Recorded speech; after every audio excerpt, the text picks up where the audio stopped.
안녕하십니까. 사주이야기 116번째. 이번 주에는 사주팔자 지장간에 숨어있는 수상한 이성이란 제목을 가지고 이야기해 보려고 합니다. 자, 제가 운영하는 카페라든가 사주 카페라든가 아니면 인터넷 유튜브에서 댓글로 자주 받는 질문이 있습니다. 이런 질문이죠. 선생님, 사주팔자에는 없고 지장간에만 있는 재성이 있는데 이것을 무죄사주라고 봐야 하나요? 라는 질문. 또는 선생님, 지장간에 들어있는 관은 힘이 너무 없지 않나요? 이런 질문이죠. 지장간의 중요성을 아직 모르고 하시는 질문이죠. 물론 사주에 입문하신 지 얼마 안 되신 분이나 사주를 깊이 공부하지 않고 들은 얘기로만 질문하시는 분들이죠. 하지만 사주 공부가 깊어지면 지장간의 중요성과 사주에 미치는 영향이 크다는 것을 아시게 됩니다. 자, 지장간에 들어있는 오행이 사주 형국에 따라 어떤 오행의 힘이 강해지는지 또는 약해지는지, 또한 운기에 따라서 지장간에 들어있는 오행의 힘이 변한다는 것을 느끼게 되고, 그것이 사주팔자에 미치는 영향을 알게 됩니다. 그만큼 지장간이란 변화무쌍하고 중요하다는 것을 알게 된다는 얘기죠. 자, 통상적으로 사주 공부를 하다 보면 이런 표현을 하죠. 지장간에 있는 이성을 지칭해서 숨겨져 있다라고 표현합니다. 즉, 투출되어 있는 이성은 외부에 노출되어서 내 것이 되기 어렵다고 하죠. 서로가 가지려고 보이는 거니까 서로가 가지려고 경쟁을 벌이니 말이죠. 반면에 지장간에 꽁꽁 숨겨져 있는 것은 타인이 잘 모르니 내 것이 될 확률이 높다는 것입니다. 그러므로 지장간을 절대적으로 살펴야 하는 것입니다. 자, 특히 여자 사주팔자 지장간에 들어있는 관을 유심히 보셔야 합니다. 그만큼 관은 여자 삶에 지대한 영향을 주는 것이기 때문입니다. 자, 또한 어떨 때는 사주 형국에 따라 또는 운기 흐름에 따라 지장간에 들어있는 것을 못 지킬 수도 있습니다. 그만큼 지장간은 변화무쌍하다는 얘기죠. 자, 그럼 실전 사주를 보면서 지장간에 들어있는 이성운에 대해 여러분과 함께 알아보도록 하겠습니다. 자, 첫 번째 사주입니다. 정유년, 임인월, 경인일, 개미시에 태어나신 여자분이십니다. 자, 이 사주팔자에서 이성 배우자운을 한번 유추해 보도록 하겠습니다. 그러려면 사주 형국을 파악해야 되겠죠. 사주 형국을 파악하기 위해서 오행의 분포부터 알아보겠습니다. 먼저 일간인 내편인 오행부터 찾아보자고요. 일간이 경금 큰새 무쇠로 태어났네요. 그러면 일간의 내편은 같은 새, 비급인 새나 새를 생겨주는 흙이 내편이 되겠네요. 먼저 새를 찾아볼까요? 새는 유금, 연지에 작은 새가 있네요. 그리고 다른 데는 없죠. 지장간에도 없네요. 다음에 흙을 찾아볼까요? 흙은 시지의 미토 작은 흙이 힘을 보태고 있네요. 그런 형국이고 다른 데는 없고 임목안의 무토가 암장되어 있습니다. 자, 나와 있는 오행 중에서 유금과 미토만이 내 편이고 나머지는 전부 상대편이라 사주가 많이 약해질 가능성이 많죠. 상대편도 한번 찾아봐야 되겠죠. 상대편은 내 힘을 빼가는 오행이니까 식상, 재성, 그리고 관성이 상대편이 되겠네요. 식상은 뭔가요? 새가 생해준 오니까 물이 되겠고, 재성은 나무, 관성은 불이 되겠네요. 식상인 물을 찾아볼까요? 물은 월간에 임수, 큰 물이 있네요. 호수같이 큰 물, 바다같이 큰 물. 그 다음에 시간에 개수가 있네요. 그리고 다른 데는 없고 지장간에도 없고. 다음에 재성인 나무를 찾아볼까요? 나무는 월지, 일지에 임목 큰 나무가 있네요. 그리고 다른 데는 없고 미토 안에 작은 나무, 풀이 들어있죠. 을목. 다음에 관성인 불을 찾아볼까요? 불은 연간에 정화 작은 촛불이 있네요. 그리고 다른 데는 없죠. 지장간, 임목 안에 병화, 임목 안에 병화, 미토 안에 정화가 암장되어 있습니다. 자, 상대편의 힘이 상당히 강하죠. 큰 물에 생일 받은 나무까지 이렇게 물하고 나무 기운이 상당히 강하게 일간의 힘을 빼가고 있어서 사주가 상당히 약해진 사주가 됐네요. 약사주가 됐죠. 자, 그러면 영신은 나한테 힘을 보태주는 오행이 돼야 되는데, 특히 유금은 멀리 떨어져 있어서 나한테 힘을 주지 못하죠. 바로 옆에 있는 나무를 가든가 물을 생하든가 하는 구조라도 보니까 나한테 힘을 주지 못하니까 더욱 약해졌네요. 그러면은 용신은 미토 흙으로 잡아야 되지만 작은 흙이라 인중에 무토 큰 흙으로 용신을 잡아주면 토생금에서 더 좋겠네요. 그리고 운에서는 역시 흙이 좋겠습니다. 큰 흙이 와가지고 나한테 힘을 보태주면 좋겠네요. 새가 오게 되면 비겁인 새가 가지고 나한테 힘을 보태주기보담도 이 물을 키워줄 수 있고 또 나무하고 충을 수도 있는 그런 구조라 새 기운은 운에서 좋지 않고 흙 기운이 좋습니다. 운에서는요. 그러한 사주가 됐습니다. 자, 이성 배우자운을 쳐다봐야 되겠죠. 그러면 불기운의 동태를 살펴봐야 되겠네요. 연간의 정화, 작은 촛불, 정관이 있네요. 내 남자죠. 이게 어떤가요? 건지한가요? 바로 옆에 큰 물, 호수같이 큰 물이 금생수까지 받고 있네요. 물론 밑에 수생목을 하고 있지만은 이 물의 위력에 의해서 상당히 위축되고 그 다음에 유금이라는 냉기 위에 있다 보니까 상당히 냉기 때문에 꺼져가고 있고 그 다음에 나무의 생을 못 받고 있죠. 잎목이 정화에 던져지면 목다식으로 꺼져버린다는 얘기죠. 그래서 정화가 거의 소멸하기 일보 직전이네요. 힘이 하나도 없죠. 정임 한목은 안 됩니다. 이 금생수를 받고 있는 물이 물의 기운을 놔두고 나무로 변하지 않는다는 얘기죠. 그래서 그냥 자연스럽게 금생수 수생목으로 간다 이렇게 보시면 돼요. 자, 그래서 이 정화는 상당히 힘을 잃었네요. 그러면은 정관이 꺼졌다, 약하다, 배우자덕이 없겠네요. 그런가요?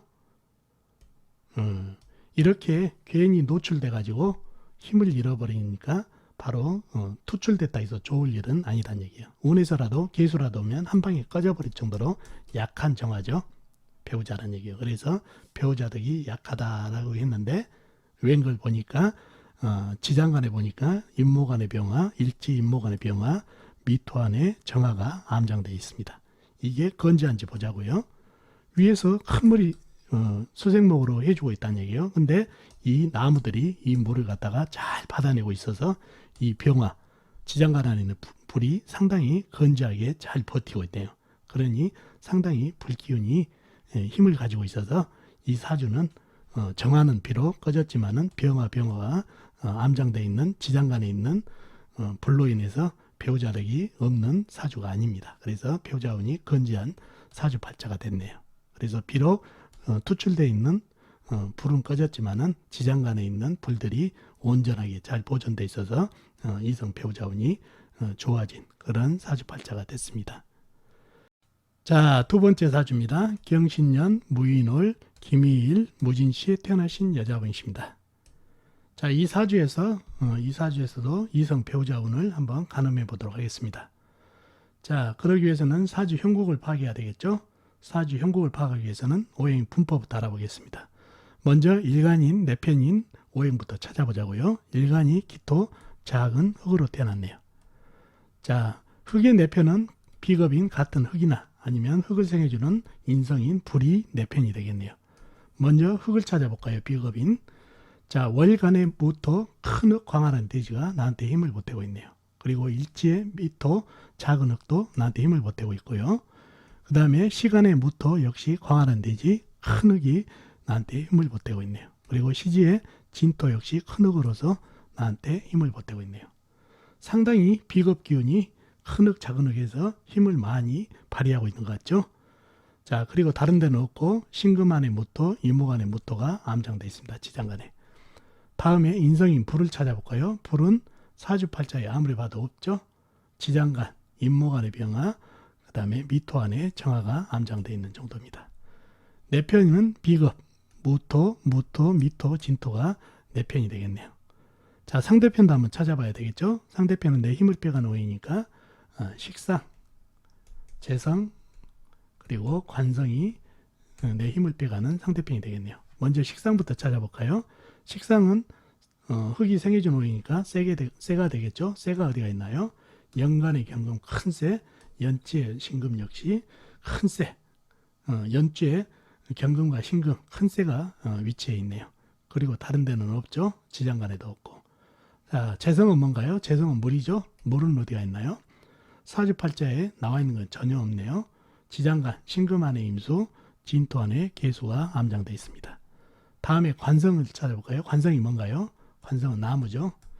나무가 어디 있나요? 월지에 임목 큰 나무가 있네요.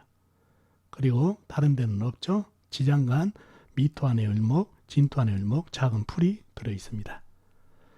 자, 나를 생해준 오행이 내 힘을 빼간 오행보다 상당히 세력이 더 강하죠. 그래서 사주가 강해진 사주인데 좀 더 깊이 보면은 이 신금이 임목을 인신충을 하고 있네요. 이 임목은 나를 극한 오행이라 관성이 되는데 이 신금이 생활 물이 있으면은 금생수를 하느라고 나무를 극하지 않은데 물이 없기 때문에 사주에 인신충을 발휘해서 나무를 박살내버리네요. 그러면 상대편 하나가 사라져 버리죠. 그래서 경신만 상대편에 남아가지고 경금, 신금만 남아서 사주가 강한 사주가 됐네요. 강한 사주가 됐고 운에서는 토생금, 금생수를 물을 받으면 좋겠네요. 그래서 금생수, 수생목으로 이어지는 통간, 억부로서 물기운이 상당히 좋겠네요. 그러면은 이 충도 피하고 이 관성도 살아나니까 통간이나 억부로서 운에서 물을 받으면 좋겠습니다. 희신이 되겠죠? 그런 사주가 됐네요. 자, 이 사주에서 이성 배우자운을 찾아야 되죠. 여자분이니까 관을 찾아야 되겠죠. 관이 뭔가요? 흙으로 태어나신 분한테 나무가 관이 되겠네요. 나무가 어디가 있나요? 바로 나와 있는 거는 임목 큰 나무가 있네요. 이게 정관이죠. 정관이 당당하게 있네요. 근데 아까도 얘기했죠. 이게 인신충이 된다고. 이 강한 흙의 생을 받은 이 강한 통으로 된 이 쇠가 인목을 갖다 한 방에 인신충으로 박살을 내버리네요. 그러면은 정관이 박살나면서 이성 배우자원이 상당히 약해졌죠. 그리고 그러면은 지장간에라도 있는지 찾아봐야 되겠죠. 지장간, 미토 안에 을목, 그 다음에 진토 안에 을목, 작은 풀이 있네요. 자, 지장간에 들어있으니까 잘 보존돼 있어서 이성 배우자원이 좋은가요? 아니죠. 이 을목 뭔가요? 작은 풀이죠. 이 풀이 일간을 포함해서 이 많은 흙에게 토다 목절, 흙에 거의 묻혀버려가지고 힘을 쓸 수가 없어 버리네요. 그죠? 앞에 사주에서는 병화가 관성이 돼 병화가 나무에 보호를 받아서 잘 있는데 이 사주에서는 흙 속에 들어있는 나무들이 흙이 너무 많아가지고 나무를 완전히 덮쳐가지고 죽이는 형국이다 보니까 사주의 나무 기운이 너무 약해진 사주가 됐네요. 그러니 지장간 안에서도 보호를 못 받고 관성이 죽어버렸네요.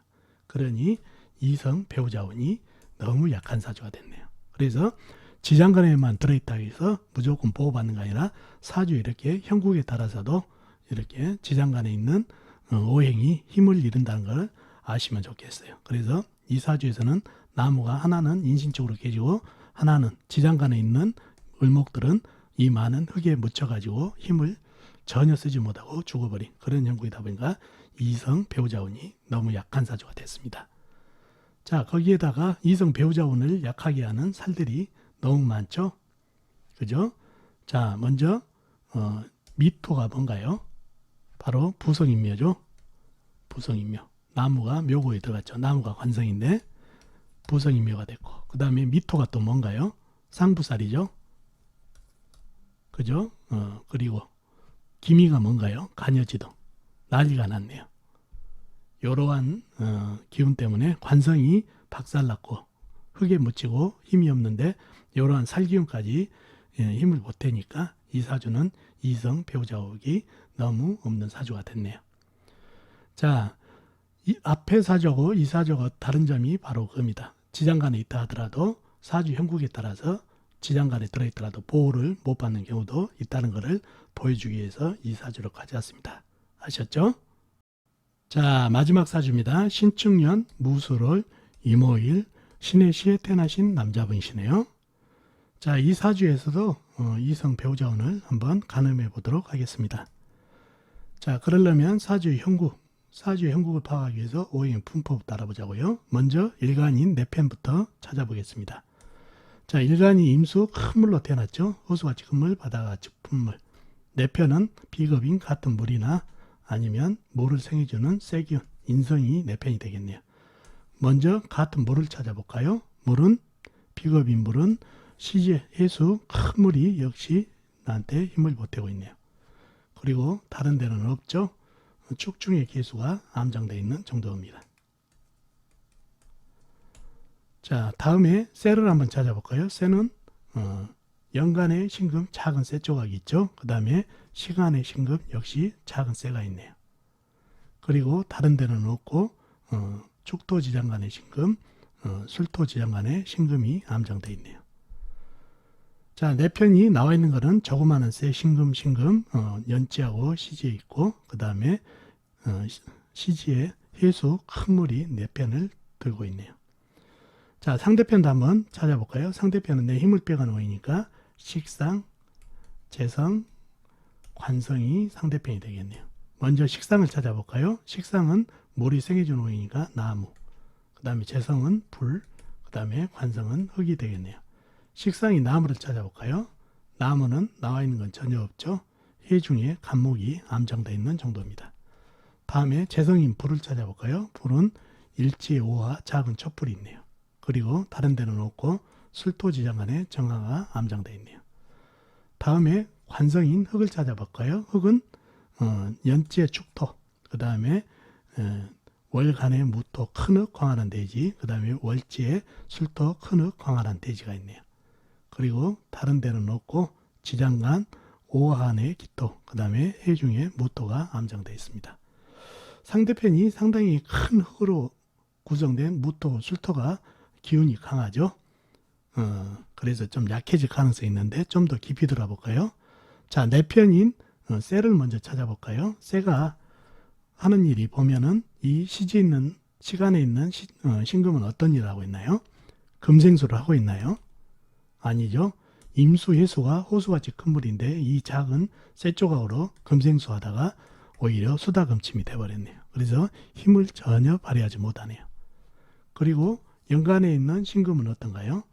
너무 멀어서 힘을 못 주기도 하고 이 무토, 술토 큰 흙에 의해서 토다금매로 힘을 전혀 못 주고 있네요. 그러니 인성이 신금과 연간의 신금과 시간에 있는 신금은 전혀 힘을 쓸 수 없어가지고 사주가 약해진 사주가 됐네요.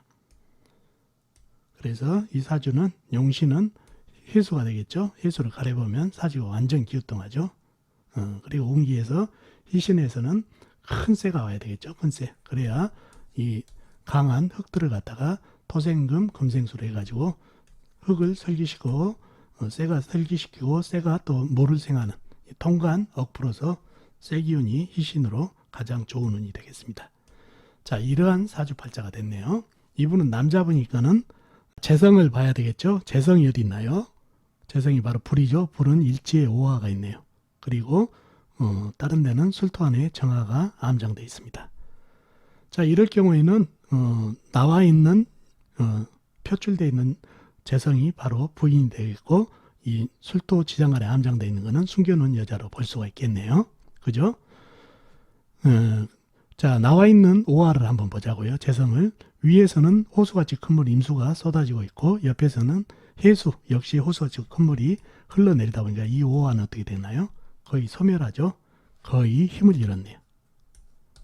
자, 술토 안에 있는 정화는 어떤가요? 이 많은 물이 흘러내려더라도 무토, 술토 이 큰 흙들이 물을 막아주고 있으니 술토 안에 정화는 그래도 건재하네요. 요거는 이 일지에 있는 오화는 거의 괜히 나와가지고 물에게 얻어맞아서 거의 꺼져가고 있고 이 술토 안에 있는 정화는 이 큰 흙 광활한 대지가 물을 막아줘서 온전하게 있다는 얘기예요. 그러면은 내 부인보다 숨겨놓은 여자가 더 건재하다는 얘기예요. 이런 형국이 됐습니다. 자, 그런 상황인데 임진년이었어요. 임진년에 어떤 일이 벌어질까요? 자, 임진년이 되면 임수, 호수같이 큰 물이 또 하나 들어오죠. 그러면 일간인 임수, 그 다음에 해수하고 합쳐서 큰 물을 형성하면서 이 오화, 역시 꺼져가는 오화를 완전히 폭탄토화 돼버리죠. 사망에 이른다는 얘기예요. 그러면 이 본부인, 배우자와 이별수가 되겠죠. 사라지니까. 자, 그 다음에 어떤 일이 벌어지나요? 진토하고 술토하고 진술충을 하게 되면 술토 안에 있는 정화가 튀어나오겠죠. 그러게 되면 어떻게 되나요? 일간하고 다정스럽게 정임합을 하네요. 그러면 숨어있던 여자가 태어나서 일관하고 합을 하니, 나하고 합을 하니 숨겨놓던 여자가 나하고 합을 한다. 즉 굴러온 돌이 박힌 돌을 빼버리는 그런 형국이 돼서 본 배우자하고는 이별수고 숨겨놓은 여자하고 합을 이루는 그런 형국이 됩니다. 그래서 이렇게 지장간에 들어있는 오행들이 상당히 중요하다는 얘기예요. 항상 얘기하지만은 지장간에 들어있는 오행들은 상당히 보호를 잘 받을 수 있는 가능성이 있어요. 물론 앞에 사주에서 얘기했다시피 그렇지 않은 경우도 있지만은 그래서 오히려 투출되지 않은 오행이 지장간에 들어있는 오행이 오히려 힘을 발휘할 때도 있다는 것을 아시면 좋겠네요. 그리고 지장간에 들어있는 관성이라든가 여자분한테 관성이라든가 남자분한테 재성은 수상한 숨겨놓은 여자, 숨겨놓은 남자라고 보시면 되겠네요. 그래서 오늘은 지장간의 중요성과 그 다음에 지장간에 들어있는 관성, 재성의 그 작용력을 설명하기 위해서 오늘 이야기를 가져봤습니다. 자, 어떻습니까, 여러분? 오늘 이야기 도움이 되셨나요? 도움이 되셨으면 좋겠습니다. 다음 시간에 뵙도록 하겠습니다. 안녕히 계세요.